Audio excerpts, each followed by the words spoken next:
কালাই রুটি, কালাই রুটি এখানে করে দিচ্ছে একজন খালা। এখানে বেগুন ভর্তা। আসলে আমি গিয়েছিলাম কুষ্টিয়াতে। কুষ্টিয়ায় একটি মাজার আছে এখানে। সুলেইমান চিশতি নামের একটি মাজার আরকি একজনের। তো এইখানে এই যে অনেক বড়, বড় গাছ, বটগাছ আছে। আমি অনেক লক্ষ্য করছি যে যেখানেই আসলে বড়, বড় বিশাল, বিশাল বটগাছ সেখানেই দেখা যায় যে কোনো না কোনো মাজার আছে। এটা হচ্ছে মাজারের মেইন গেট। এটা হচ্ছে আ সুলেইমান যেটা ওই যে ওখানে দেখলেন যে সুলেইমান সিস্তির মাজার। এটা হচ্ছে মসজিদ। ভিতরে আসলে মসজিদ করা আছে। এখানে খুব সম্ভবত ঈদগার নামাজ হয় মানে ঈদের যে নামাজটা সেটা এখানে হয় যতটুকু আমি শুনলাম এখানে। এবং অনেক সুন্দর করে একটি মসজিদ করা আছে এবং এখানে অনেক বড়, বড় আম গাছ আছে। এই যে দেখতে পাচ্ছেন চারিদিকে এই যে আম গাছ। আর এই পাশটা হচ্ছে এটা হচ্ছে মসজিদ। এই যে এটা বেশ বড় মসজিদ এবং চারিদিকে আসলে অনেক গাছপালা। দেখতেও খুব ভালো লাগতেছিল। আ আর হচ্ছে এই যে সামনে একটা নারিকেল গাছ আছে।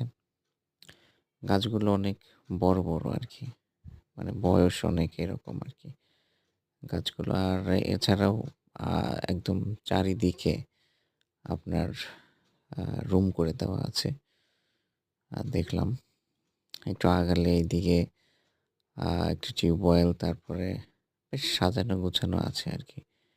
আহ এখানে একজন স্থানীয় বলল যে এখানে নাকি মানে ঈদের নামাজটাও নাকি হয়। এটা মসজিদ।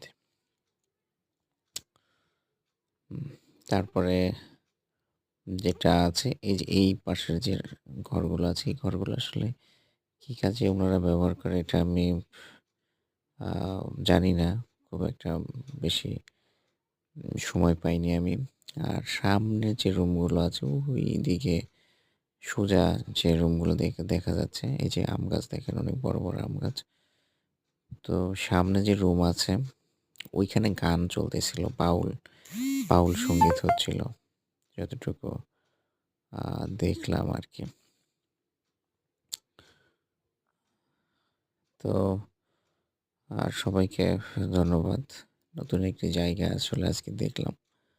আহ আমার কাছে ভালো লাগলো। তবে মাজার কিন্তু পূজা করা যাবে না। মাজারে সিজদা দেওয়া যাবে না। সিজদা দিতে হবে একমাত্র আল্লাহকে। সেটা নামাজের মাধ্যমে, ঠিক আছে? বা বিভিন্ন সময় দিতে পারেন।